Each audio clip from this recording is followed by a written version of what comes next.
All right, today we're going to talk about something I'm actually happy to talk about. What I mean by that is in my previous videos, I was talking about credit and lines of credit, things that I don't encourage. Today's video is I'm going to be talking about something called tax-free savings account, which is an account that can help you invest your money. And I love talking about investing people's money, helping them grow their money. All right. So first, what is a tax-free savings account? It's considered as a registered account. In Canada, there's things called registers account. Let's call them investing vehicles. So that's TFSA, RSP, RESP, and RDSP. All right, I'll make videos on the other ones. Today I'll be talking about TFSA because it's my favorite. This is a bias, and I'll let you know why it's my favorite. So let's start talking about why it's my favorite. Tax-free savings account, like the name suggests, whatever earnings you make from it, whether it's from interest or gains, when you pull out the money, the government will not take taxes from it, right? Surprisingly, because our government, I feel like they're going to start taking taxes just from breathing. Another reason why I love this account is there's not a lot of restrictions in it. What I mean is other accounts, there are restrictions, and then there's tax implications, there's reasons you have to take it out, and if you take it out for any other reasons, you lose some money. We'll come to that in the other videos. So the tax-free savings account, there's no restrictions when to take it out. You can put money in today, take it out tomorrow, no problem. Now there is contribution room limit.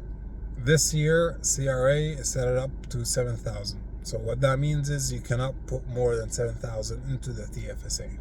Okay. Some people, when they hear that, they get confused. They think that they have to put 7,000. No, you just can't go over 7,000. Okay. And the contribution room gets carried over if you don't use it.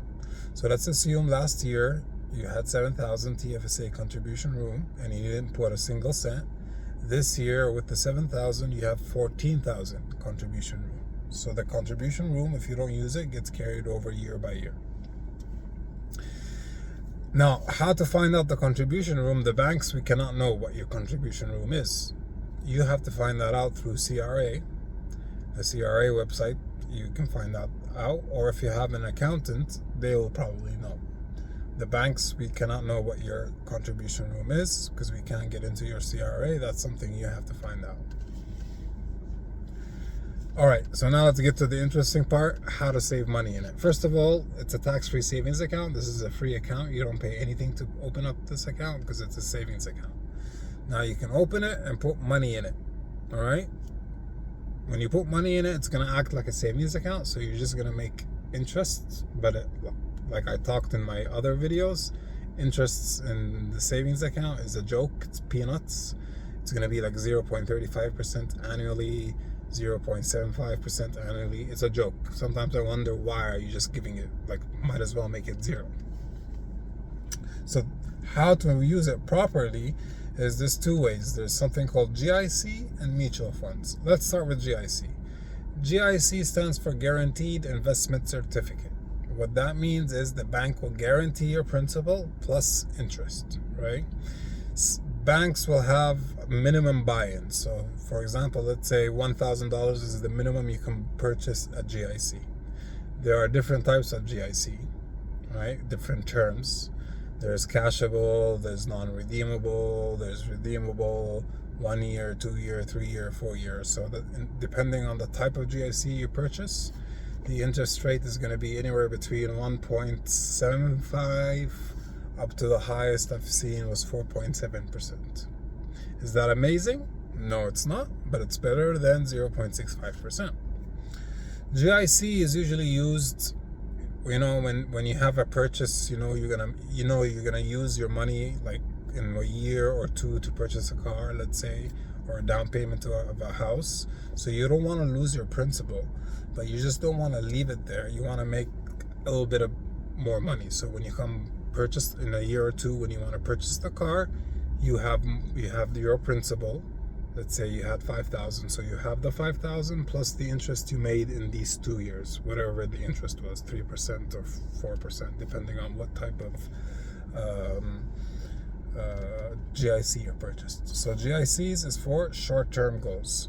It's low risk, low reward. Low risk, your principal is guaranteed. Low reward, the interest is not that much. Mutual funds.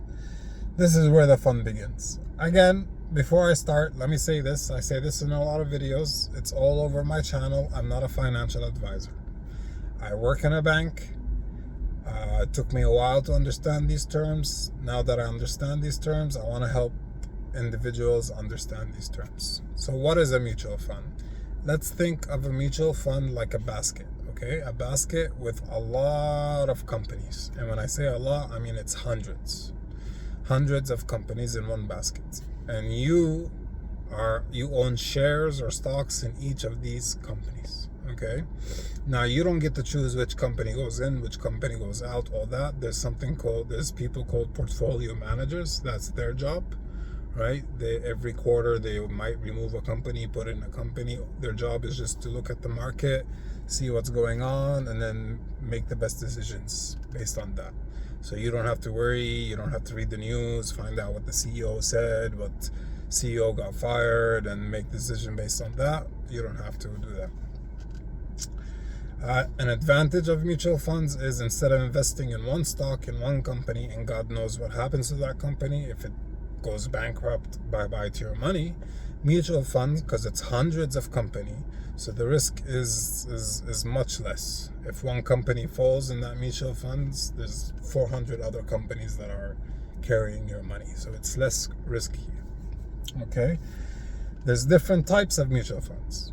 There's aggressive growth mutual funds. That's where all you care about is the growth of your money. You're willing to take the risk. There's like balanced, so you're in the middle. There's conservative, where you really care about the principal. You don't want to lose that much money, so the returns also is not going to be that much, but it's still going to be much more than the GIC. Depending on the mutual fund, the returns, we can never predict what's going to happen in the future. We can never tell you, listen, if you get this mutual fund, in 4 years, your return is going to be 10%. We can't do that because we don't know what it is, because at the end of the day, it's the market. We don't know what happens in the market. The market is, especially these days, Trump says something, the market drops, they go to war, it goes up, down, COVID, maybe another COVID happened, it goes down, so the market goes up and down, right? But you can take a mutual fund and see how it performed in the past 10 years. And based on that, you can judge how good or how bad a mutual fund is. Now, some mutual funds, last year, the return was 10%. Some mutual funds, it was 24%. Some mutual funds, it was 12%, right? If you go to COVID 2019, you can see the mutual fund, it was negative 12% or negative 22%, depending on which kind. If you go to 2008, the crash, it was negative 8%, negative 9%. What I'm trying to say is, really, we cannot predict what happens. When the war started, the Iran war just started, the market crashed a little bit, but then it went back up to all-time high. Now, a point you guys need to know is you don't lose and you don't make profit unless you sell. And by sell, I mean unless you pull the money out, right? So let's use COVID, for example. When COVID started, people started panicking. The market was crashing, so people started selling. They were selling in a loss, right? Other people, they didn't sell, and they actually bought because the stocks were cheaper. The market was cheaper. And then if they just waited a year, the market went up higher than before. So if I wish I had the graph for you, in 2019, for a specific mutual fund, it was negative 12.5. In 2020, it was 10% return. So people just wait. The idea is don't sell when it's a loss. When the market is bad, don't sell. If anything, buy. And then just sell when the market is doing good, doing great. When you have returns like 12%, 20%, that's when you sell your your mutual funds in the TFSA. So the TFSA is for a long-term investment, right? 3 years, 4 years, and higher, 5 years and higher. Another cool thing about the TFSA, about the mutual fund, is there's no minimum. I see people putting $10 biweekly, $50 biweekly, $100 biweekly. It all depends on what you are capable of and what you are comfortable with, right? People set it up so it's pre-authorized, so you don't even have to think about it. If my paycheck comes every Wednesday, Thursday, we take the money of $25 and put it into the mutual fund. What is $25 bi-weekly? What's $50 a month? We spend $25 on Uber Eats. A night out with my friends could be $50 a night, right? So what is $25 instead of wasting it on something that you'll forget next week what you used it for? Just put it in this mutual fund and let it grow, right? So even if you lose $25, what is $25? And like I said, the market is like, depending when you sell it, it could be a loss or a profit. So just make sure you pull out the money when it's a profit, when the market is doing good.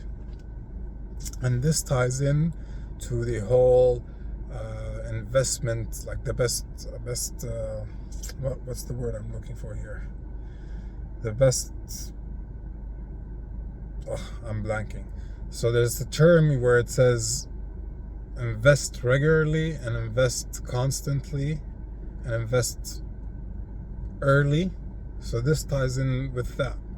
If you just regularly, without thinking about it, do a pre-authorized payment of $25 into the TFSA, into a mutual fund every bi-weekly, every paycheck, and just leave it there, trust me, in 2, 3, 4, 5 years down the line, that money is going to grow. It's going to grow. First of all, you're collecting $25 every month, or $50 every month for 4 or 5 years.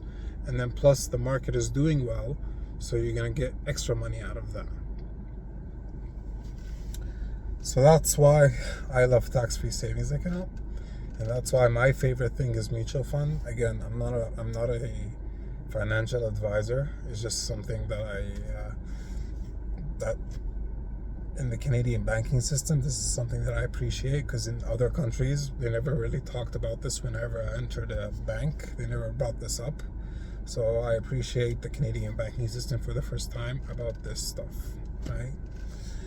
And I'm going to be real with you guys here. The best way to invest and the fastest way to invest is to invest in yourself first, right?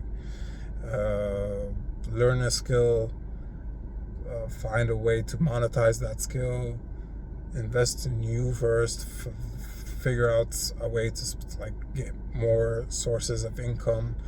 This type of investing is just having a little bit of extra cash and just putting it aside and collecting money. But then instead of just collecting money because of inflation doesn't work. You can't just put money in the piggy bank. It's not going to work anymore. You should put it in a piggy bank, and that piggy bank should be in a mutual fund so that you can be beating inflation. All right, so I hope you enjoyed this video. Leave a thumbs up if you liked it. Leave a comment if you have questions, or if you want to know anything else about the Canadian banking system. And subscribe to this channel, because I'll be talking much more about investments and investment vehicles in the Canadian banking system. Thank you for watching, and stay debt free.